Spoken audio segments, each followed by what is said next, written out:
O propósito deste ensinamento é trazer à luz a verdade do ser.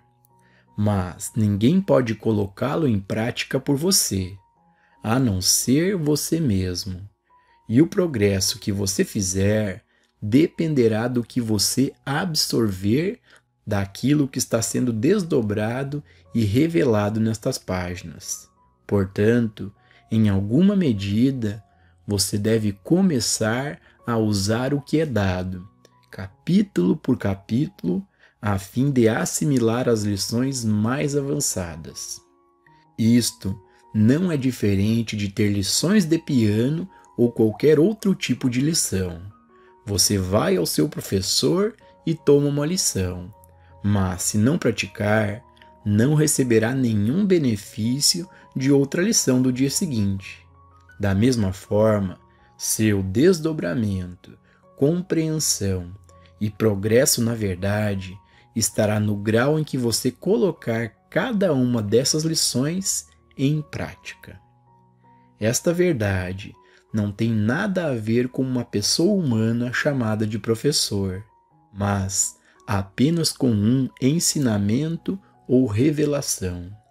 Seu principal objetivo não é a cura de corpos físicos, nem a adição de 10 ou 100 dólares por semana à renda de qualquer pessoa. O caminho infinito não se preocupa com melhorias temporais ou humanas. Ele está preocupado com a missão de Cristo, que é libertar você, libertá-lo espiritualmente, libertá-lo de sua crença na escravidão à pessoa, a lugar, coisa, circunstância ou condição. A base da cura espiritual. A cura espiritual é trazida através da realização do Cristo na consciência individual. Deus, a consciência individual deste universo, é a una e única consciência. Todavia, como Deus é consciência, a verdade se torna efetiva na consciência de qualquer pessoa que se sintonize com ela. Portanto, qualquer verdade que se revela dentro de nossa consciência se revela instantaneamente à pessoa que aparece como nosso paciente. Às vezes, pessoas não estão associadas a nós de forma alguma, seja como amigos, parentes, estudantes ou pacientes. Alguém em um hospital ou prisão, alguém em uma ilha deserta, alguém que esteja buscando ajuda a seu mais elevado conceito de Deus. Podem ser curadas mesmo que não nos conheçam e nós não as conheçamos. Ou, mesmo que não nos conheçam, podem não saber que estamos neste caminho e, portanto, não saberiam por que foram curadas. Existe apenas uma vida, uma consciência, uma alma. Mas esse um é a consciência de você e a consciência de mim. É por isso que não temos que tentar alcançar ninguém. Quando estamos nessa unidade consciente, nos tornamos tão parte um do outro que o que se pensa sobre a verdade ou Deus, o outro está ouvindo, mas nenhuma transparência de pensamento está envolvida e não deve ser interpretada assim. Não somos um em nossa humanidade, somos um em Cristo. E tudo o que está sendo transmitido é a ideia divina que flui na consciência. Por esta razão, aqueles que estão conscientes do princípio de um poder nunca precisam se preocupar em sofrer com os pensamentos de outras pessoas. Todo o sofrimento na Terra é o produto da crença universal em dois poderes. E, portanto, a harmonia universal só será restaurada quando Deus for revelado como onipotência. Existe apenas uma mente, E essa mente é o instrumento do único Espírito, ou Deus. O pensamento humano, que é o produto de uma mente inconsciente de sua própria função como instrumento de Deus, nunca se eleva mais alto do que a pessoa cuja mente está ocorrendo. Por exemplo, se alguém estivesse sentado aqui repetindo 2 vezes 2 são 5, nosso próprio senso matemático seria uma proteção para nós, e não aceitaríamos essa afirmação incorreta. Ela poderia dizer: você está morto, mas nosso próprio senso de vida seria uma proteção, e não seríamos incomodados por tal pensamento errôneo. Em algumas formas de prática mental, foram realizados experimentos que provam que um indivíduo não pode ser induzido a fazer nada que viole sua própria integridade, a menos que seja por sua própria escolha consciente. Nenhuma quantidade de pensamento humano conscientemente dirigida a uma pessoa pode jamais fazer com que alguém viole sua própria integridade. E, portanto, quando alguém faz algo errado, é porque ele próprio está violando conscientemente seu próprio senso do que é correto. Tudo isso está dentro do seu próprio ser. Liberdade espiritual. Os discípulos compreenderam pouco sobre a missão do Mestre Jesus. Nos 3 anos em que estiveram com o Mestre, embora tivessem contato quase diário com ele e com seu pensamento e trabalho, foram poucos os que deram prova de estarem profundamente tocados por sua mensagem. Ele não foi capaz de trazer muita espiritualidade a Judas e não teve muito sucesso com Pedro, e muito menos com a maioria dos outros discípulos. João, é claro, pegou a mensagem plena e completa. A vinda do Messias tinha sido profetizada há séculos, mas os hebreus não tinham um conceito do Messias como um ensinamento ou como uma ideia divina. Eles pensavam que o Messias, quando viesse, seria um homem que os conduziria à liberdade. Liberdade de quê? Liberdade da escravidão a César, de serem escravos de César. Liberdade, provavelmente, de algumas das práticas impostas por sua religião, pois o povo da época de Jesus buscava uma liberdade física, uma liberdade temporal, e provavelmente pensavam que o Messias poderia vir como um rei para lhes dar essa liberdade. Nisso, eles ficaram desapontados. Eles não entendiam que a missão de Jesus não era deste mundo. Jesus veio com a ideia divina da liberdade espiritual. Ele esperava que, ao libertar o povo de seu tempo em sua consciência, livre da escravidão a pessoas e as coisas, eles seriam, de fato, livres. Mas os hebreus estavam procurando um humano que os libertasse de condições intoleráveis, e eles não entenderam a missão de Cristo. Por esta razão, apenas alguns deles capturaram a visão e se beneficiaram com ela. Hoje, que ninguém cometa o mesmo erro sobre a missão do caminho infinito. Seu propósito é o desdobramento e a revelação do ser espiritual, a manifestação harmoniosa e eterna de Deus, o bem. Ele não tenta mudar, corrigir ou reformar qualquer pessoa. Portanto, nosso trabalho está dentro do nosso próprio ser e consiste em alcançar aquela consciência espiritual na qual não há tentação de aceitar o universo e o ser individual como outro que não seja Deus, aparecendo como universo e aparecendo como ser individual. No sentido comumente aceito da prática metafísica de cura, a saúde é normalmente procurada como oposto ou ausência de doença. Bondade e moralidade como oposto ou ausência de maldade e imoralidade. Mas, neste desdobramento, não tentamos curar o corpo, não tentamos remover doenças ou reformar pecadores.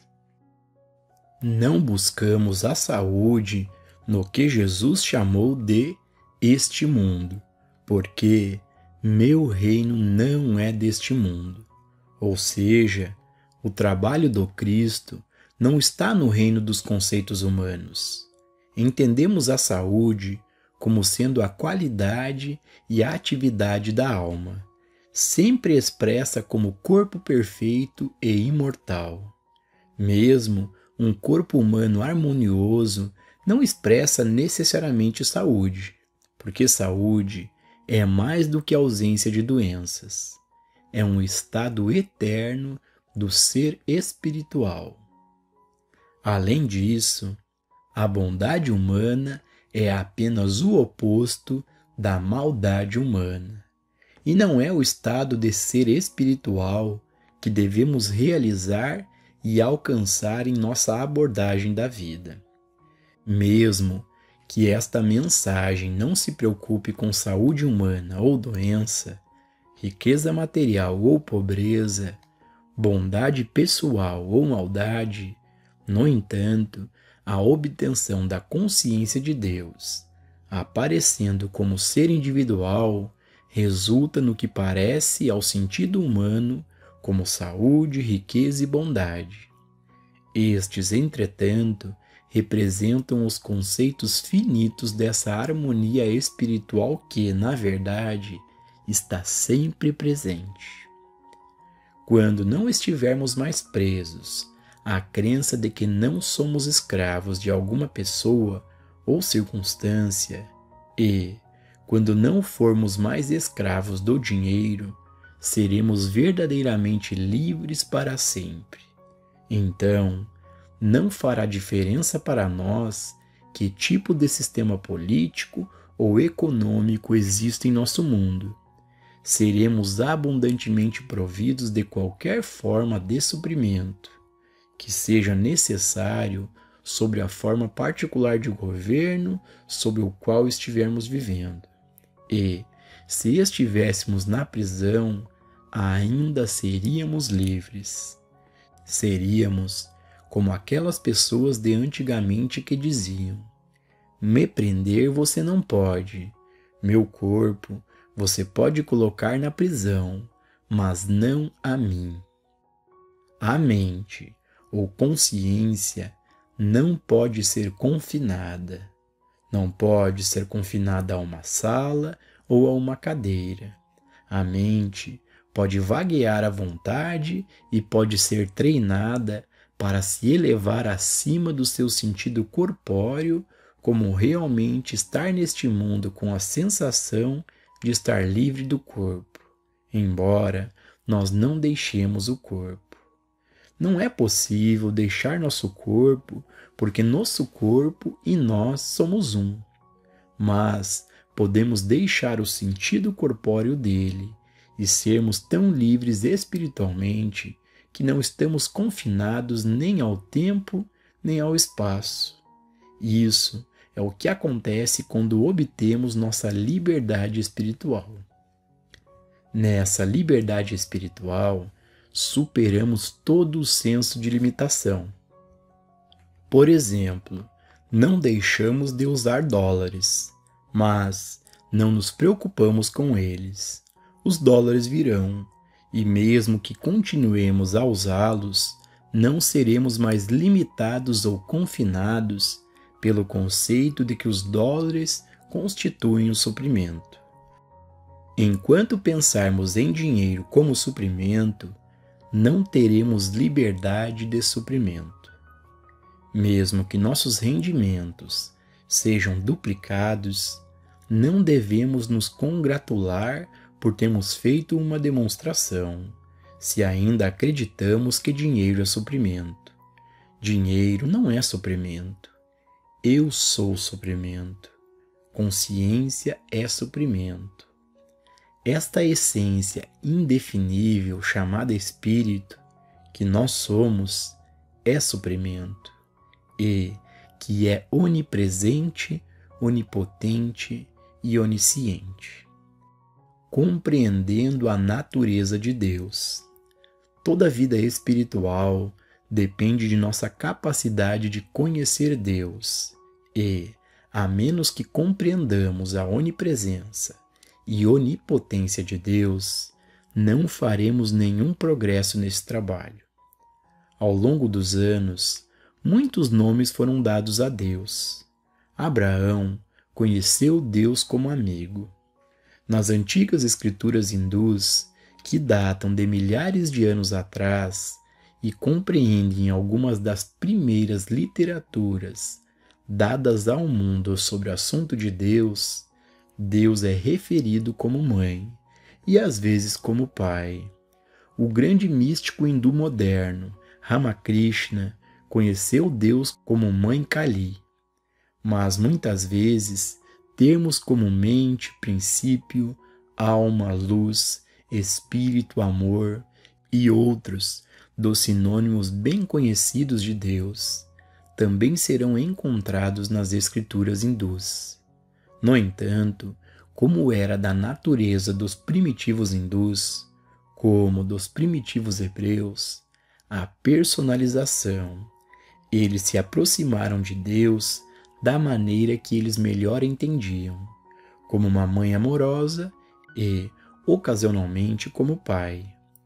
No século XIX, estudiosos do sânscrito traduziram muito dos grandes clássicos hindus para os idiomas alemão e inglês, de modo que, pela primeira vez, o Ocidente teve a oportunidade de se familiarizar com a terminologia hinduísta.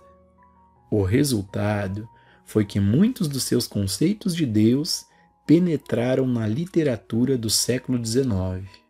O termo pai e mãe, como sinônimo de Deus, ganhou ampla aceitação através de sua incorporação ao ensino da ciência cristã por Mary Baker Eddy. Através do uso deste termo na literatura da ciência cristã, ele foi mais tarde incorporado em muitos outros ensinamentos metafísicos. E assim, Deus tem sido conhecido como mãe, às vezes como pai e também como pai-mãe. Nenhum destes termos se destinava a indicar gênero ou a significar que Deus era homem ou mulher. Ao invés disso, tais termos conotam as qualidades ternas, amorosas e protetoras de uma mãe, e as qualidades severas, legisladoras, protetoras, sustentadoras e mantenedoras de um pai. Portanto, quando Deus vem à sua consciência individual, ele vem de uma maneira tão terna que você ainda pode usar o termo pai ou mãe. Mais e mais pessoas, entretanto, estão começando a pensar em Deus como luz e vida. E, quando Deus é realizado na consciência individual como vida ou como luz, não há nenhum senso de homem ou mulher, apenas um senso de Deus como a vida universal que permeia todas as formas.